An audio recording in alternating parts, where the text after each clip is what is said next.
Hello, हाय सगळ्यांना. आज एका गोष्टीबद्दल तुमच्याशी बोलायचं आहे. खूप दिवसांपासून राहिलेला चित्रपट मी काल पाहिला, क्रांतीज्योती विद्यालय. विषय एकदम बेसिक आहे, सगळ्यांना माहिती असा आहे. चित्रपट अति उत्तम आहे, म्हणजे ज्या पद्धतीने मांडणी केली आहे किंवा सगळ्या कलाकारांचे जे रोल्स आहेत, त्यांचे कॅरेक्टर्स आहेत, सगळ्यात बेस्ट अमेय वाघ आहे. माझा फेवरेट ऍक्टर आहे तो, आणि त्याने जे काम केलंय, अप्रतिम काम केलंय. आपण महाराष्ट्रात राहतो, आपली मातृभाषा मराठी आहे, आणि ती जोपासा, ती कुठेतरी धुसर होत चालली आहे हे सांगावं लागतंय. हे खरंच दुर्दैव आहे असं मला वाटतं. माझं शिक्षण मराठीतून झालंय, मराठी माध्यमातूनच झालंय, आईने घातलं त्याच्यामुळे झालं. सो मला काय वाटतं माहितीये का, आपण जेव्हा मुलांना दोष देतो त्याच्याऐवजी आपण पालकांशी बोलायला हवं असं वाटत नाही का? कारण मुलांसमोर या गोष्टी ठेवणारे पालकच असतात नाही का? ते मागत नसतात लहानपणापासून की आम्हाला छान बिल्डिंग हवी आहे शाळेची, किंवा आम्हाला शाळेमध्ये स्विमिंग पूल हवा आहे, आम्हाला सायन्स लॅब हवी आहे. सायन्स लॅब तर असतेच, पण थोड्या अशा फॅन्सी गोष्टी हव्यात अशी मुलं नाही मागत तुमच्याकडे. त्यामुळे शाळेत शिक्षण झालं पाहिजे, हा तर एक बेसिक मुद्दा आहे. आणि त्या शिक्षणाबरोबरच ते शिक्षण मराठीतून झालं पाहिजे, हा अगदीच, म्हणजे याला काही ऑप्शनच नाही असं मला वाटतं. ऑप्शन ठेवूच नाही कोणी. जेव्हा तुम्ही शिक्षणासाठी आता झालं असेल, तुमची 12वी 15वी ग्रॅज्युएशन वगैरे झालं असेल, त्याच्यानंतर तुम्ही बाहेर देशात जाता, जर्मनीला गेलात, फ्रान्सला गेलात, जपानला गेलात, चायनाला गेलात, तर तिथली भाषा तुम्हाला झक मारत शिकावी लागते. काही ऑप्शन नसतो तुमच्याकडे. शेवटी ती तुमची कर्मभूमी असणार आहे, बरोबर? त्यामुळे तुमची मातृभूमी आणि कर्मभूमी जर एकच आहे, त्या मराठीची लाज कशाला बाळगायला हवी? काही फॅमिलीज आहेत जे इंग्लिश मीडियममध्ये घालतात. इंग्लिश मीडियममध्ये घालणं चुकीचं नाही. आमचे स्वतःचे फॉरेन लँग्वेजेसचे क्लासेस आहेत, आम्ही इतर भाषा शिकवतो, पण आमची मातृभाषा आम्ही सोडली नाही कधीच, ना कधी सोडणार. कारण तुम्ही जर घरच्यांशीच नीट संवाद साधू शकत नाही आहात, तेच तुम्ही तुटकं मुटकं मराठी बोलताय, तुटकं मुटकं, आणि एकदमच इंग्लिश, हिंदी आणि मराठीचं मिक्सचर करून बोलताय, तर त्याला काही अर्थच नाहीये. मुळात मला असं वाटतं की भारतीयांची ही एक मेंटॅलिटी आहे, तोवर तुम्हाला फॉरेनर्स येऊन साडी नेसून दाखवत नाही तोवर तुम्ही त्या साडीची इज्जत करणार नाही. जोवर बाहेरची माणसं येऊन तुम्हाला सांगत नाही की योग करा, तोवर तुम्ही करणार नाही. जेव्हा ते तुमच्या स्वतःच्या देशात पिकतंय, तुम्हाला स्वतःकडे असलेल्या गोष्टींचीच किंमत नाहीये. पण जेव्हा बाहेरचा माणूस येऊन सांगतो की हा हा हे तुमच्याकडचं चांगलं आहे, तेव्हा आपल्याला लक्षात येतं की अरे बापरे, हे करायला हवं, किंवा हे जोपासायला हवं, ही वेळ कशाला यायला हवी. आणि हे आपण स्वतःपासूनच नको का बदलायला?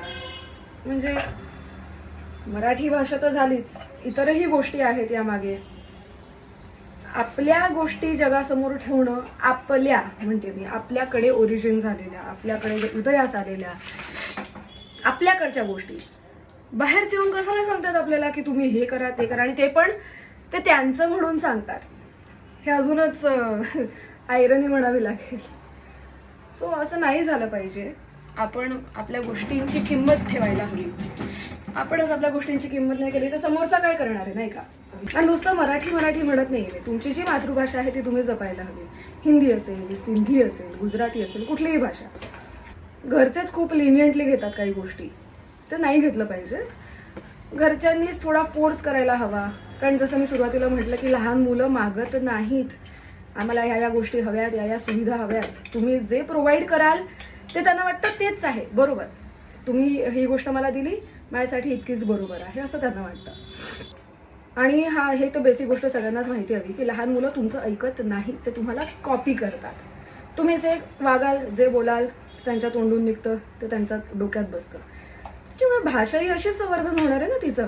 आपल्याला नुसता अभिजात भाषेचा दर्जा मिळाला म्हणजे काय? तुम्ही बोलतच नसाल तर ती कशी टिकणार आहे? आता मी पण FY असताना जॅपनीज शिकायला घेतली होती. माझा टच सुटला त्या भाषेचा, कारण माझा जॉब सुरू झाला सगळंच. मध्ये मध्ये मी फक्त त्या भाषेबद्दल रिव्हिजन करत असते. पण जेव्हा मी नाही करत ना, तेव्हा मी विसरते काही गोष्टी. भाषा आहे ती. तुम्ही जर बोललातच नाही, आचरणातच नाही आणली तर कशी टिकणार, नाही का? तर मला असं वाटतं की आपण आपल्या घरापासूनच सुरुवात करायला हवी. आपल्या घरीच आपण ह्या गोष्टी, बेसिक गोष्टी शिकवायला पाहिजे. नुसती भाषा नाही, आपल्या देशातल्या ज्या काही गोष्टी आहेत, ज्या आपल्या आहेत, त्या आपल्या म्हणून आपण जगासमोर मांडायला हव्या, तरच त्या टिकतील. बदल आपण समोरच्याला न सांगू शकत ना, तू बदल. आपण स्वतःपासून बदलायला सुरुवात करू शकतो. सो मला असं वाटतं की आपण बदल घडवायला हवा स्वतःपासून, हो की नाही? तर तो पुढे नेला जाईल. तुझं काय मत आहे? कुठे गेली? गेली. काय सांगू? बोल ना. काय माहितीये, प्रत्येक गोष्टीला ना एक राजाश्रय हवा असतो है ना.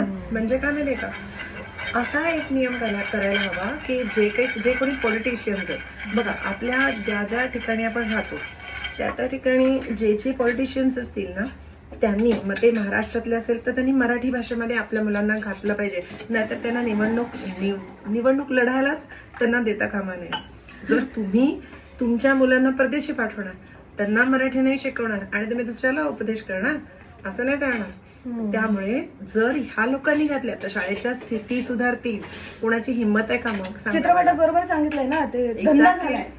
शाळा सुरू करणं हा धंदा झालाय. म्हणून धंदा नाही राहता का? बरं, ते पॉलिटिशियन धंदा तर करतात पण स्वतःच्या मुलांना नाही घालत. पण जर त्यांचीच मुलं त्या शाळेत शिकली तर मला सांगा, माणूस इन्स्पिरेशन घेतो. अच्छा चला, माझी मुलं, आता माझ्या मुलींना मी कधीही मराठी मीडियम मध्ये शिकवलं नाही, मी कायम इंग्लिश मीडियम शिकवलं, पण माझ्या मुलींना घातलं मराठीत आणि त्यांना पूर्ण समजावलं की तुम्हाला बरे लोक बोलतील, जसे मला म्हणायचे. माझी आई एम ए इन इंग्लिश आहे, फ्रेंच शिकवते, स्पॅनिश येतं, जर्मन येतं, सगळ्या भाषा येतात तिला बेसिक. तसंच हिला सुद्धा फ्रेंच येतं, जॅपनीज येतं. पण महत्वाचं काय की जर त्यांना मी सांगून ठेवलं तर तुम्हाला कोणी बोललं तर तुम्ही त्याला उत्तर काय द्यायची, हे आधीपासून मुलांच्या डोक्यात फिट पाहिजे.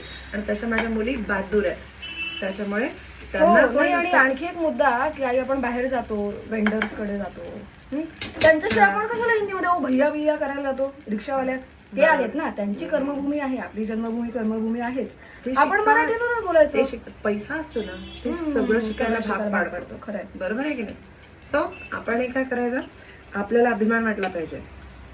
आणि क्रांतीज्योती सुंदर आहे, छान आहे, त्यात बघून त्याच्यातनं काहीतरी आपण सुद्धा इन्स्पिरेशन घेतलं पाहिजे. हो खरंय. थँक्यू. बाय.